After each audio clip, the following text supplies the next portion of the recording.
ናይ ወዳት ቅልጽም ካብ ናይ ዋልድ ጉልበት ንላዕሊ ኮይኑ ኢና ንፈልጦ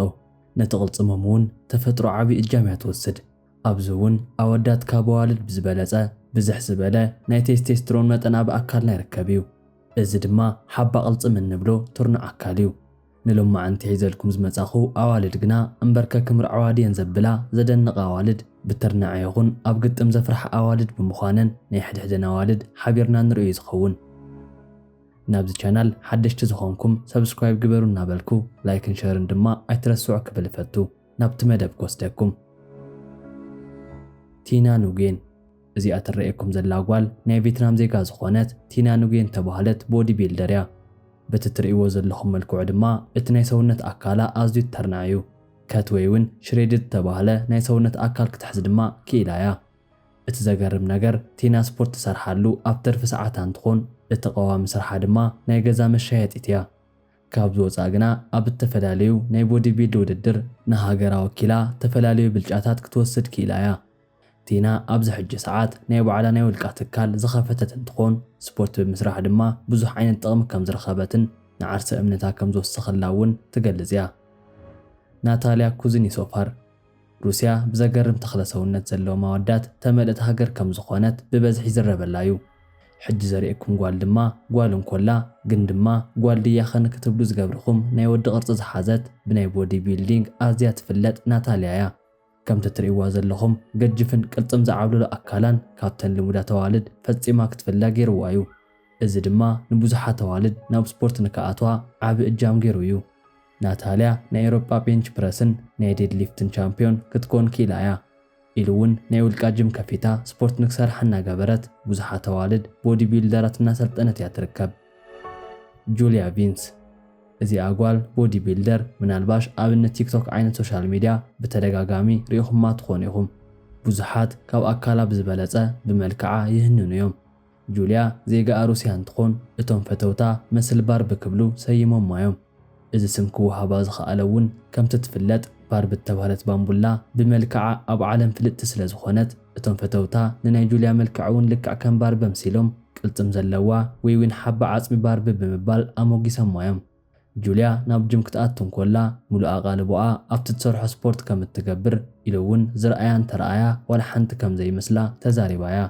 እዚ ስርሓ ድማ ኣብ ብዙሕ ናይ ቦዲ ቢልደር ንክትሳተፍን ብልጫታት ንክትወስድን ገይርዋ እዩ ብኸምዚ እውን ኣብ ሩስያ ዘሎ ናይ ጁኒየር ፓወር ሊፍቲንግ ኢሉ እውን ብናይ ፓወር ሊፍቲንግ ኮንግረስ 2 ግዜ ናይ ዓለም ሻምፒዮን ንምዃን በቂዓ እያ ኣኒታ ፍሎሺክ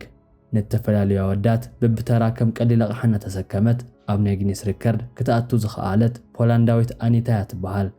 ኣኒታ ናብ ናይ ስፖርት ዓለም ክትኣቱ እንኮላ ገና ቆልዓ እኳ ተነበረት ወላ 16 ዓመት ንእስቲ እንኮላ ካብ ዓቕማ ንላዕሊ ዝኾኑ ሰከም ተልዕል ነይራ በዚ ዝቐጸለትሉ ኣኒታ እውን ኣብ ፓወር ሊፍቲንግ ብተደጋጋሚ ናይ ፑሊ ሻምፒዮንሺፕ ናብ ምስካም በፂሓ እያ ኣኒታ ብርእሳ ገይራ ሓፂን ካብ ምጥዋይ ጀሚራ ብኣዋልድ ክስራሕ ዘይንሪኦም ዓይነት ነገራት ከም ቀሊል ገይራ ክትሰርሖ ይዝረአ በዚ ነገር እውን ንሃገራ ወኪላ 2-3 ግዜ ዝኾን ተወዳዲራ እያ ኣብ ናይ ዓለምና ቱርናዓ ተዋልድ እውን ተሳቲፋ ን4 ግዜ ናይ ዓለምና ብልጽቲ ጓል ተባሂላ ብልጫ ክትወስድ ክኢላ እያ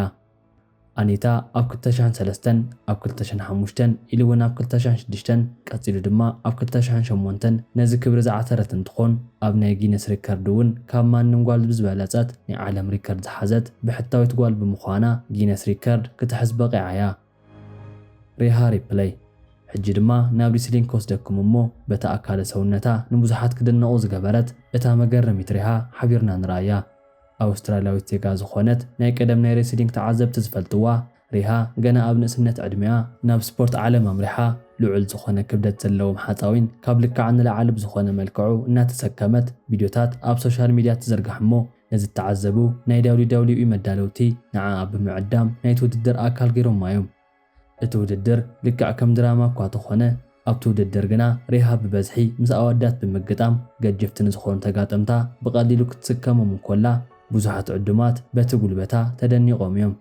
ናብቲ ውድድር ልክዕ ምስ መፀት እውን ናይትሜር ተባህለ ሳጓን ትወሃባ ከንፈራን ኢሉ እውን ዓይና ጸሊም ሕብሪ ምልካይ ናሃታ ፍሉይ መለለያ እዩ ካብቲ ውድድር ወፃኢ እውን እቲ መብዛሕትኡ ግዛኣ ኣብ ጂም ብምኻድ ከበድቲ ኪሎ ዘለዎም ሓፃዊና ተሰከመት ተሕልፎ ነይራ ቺንቻ ካድራንያ ካብ ናይ ቻይና ዓይለት ዝመፀት ትርንዕትን ቅልጥፍትን ኢሉ እውን ናይ ማርሻል ኣርት ጥበብ ሓዊሱ ተዓደላ ንቺንቻ ካድራንያ ተላለይዋ። ቺንቻ ነቲ ናይ ማርሻል ኣርት ካብ ቁልዕነት ክሳብ ዝኒ ሕጂ ዕድሚኣ ኣብ ስፖርት ፀንሐት እንትኾን ኣብ ዝተፈላለዩ ናይ ሆሊውድ ፊልም ዘርፊ እውን ክትሰርሕ ክኢላ እያ። ቺንቻ ኣብ ዝተፈላለዩ እዋን እውን ውድድር ኣካይዳ እያ። ብዙሓት መዳልያ ድማ ክትወስዳ ክኢልዋ እዩ። ካብ ስፖርት ብዝሓለፈ እውን ብከቢድ ዝኾነ ምንቅስቓሳ ኢሉ እውን ልዑል ዝኾነ ቅልጣፈኣ ብብዙሓት ሰባት ተደናቂት እያ። ቤካ ስዋንሰን ብናይ ቦዲ ቢልዲንግን ንስፖርት ሓዴላ ዝፈለመት ጓል እያ። ስዋንሰን ብናይ ቦዲ ቢልዲንግ ኣፍሉጥ ኣብ ዝረኸበትሉ ሰሙን ብበዝሒ ወዳት ይኾነ ኣዋልድ ንናይ ጓል ቦዲ ቢልደር ዝቃወምዎን እቲ ስፖርት እውን ገና ዘይተስፋሕፈሐ ብምዃኑ ንእሽተይ ተጸጊማ እያ። ንሳ ግና እዝንን ከይሃበቶ ኣብ ስፖርት ግዛኣ ብምግባር ኣብቲ ሰዓት ንዝነበረ ናይ ፓወር ሊፍቲንግ ውድድር ስዒራ ናይ ዓለም ሪከርድ ኣብ ኢዳ ክትሕዝ ክኢላ እያ። ቀፂላ እውን ነቲ ዝረኸበቶ ፍልጦ ንምቕጻል ናብቲ ሪስሊንግ ብምእታው ነቲ ህቡብነታ ብዝበለፀ ክተዕብዮ ክኢላ እያ። ዮንዎጂ ድማ ክንላለያ ኮለና ንሳ እውን ልክዕ ከም ጁልያ እቶም ፈተውታ ዘመስል ባርቢ ክብሉ ሰይሞም ማዮም።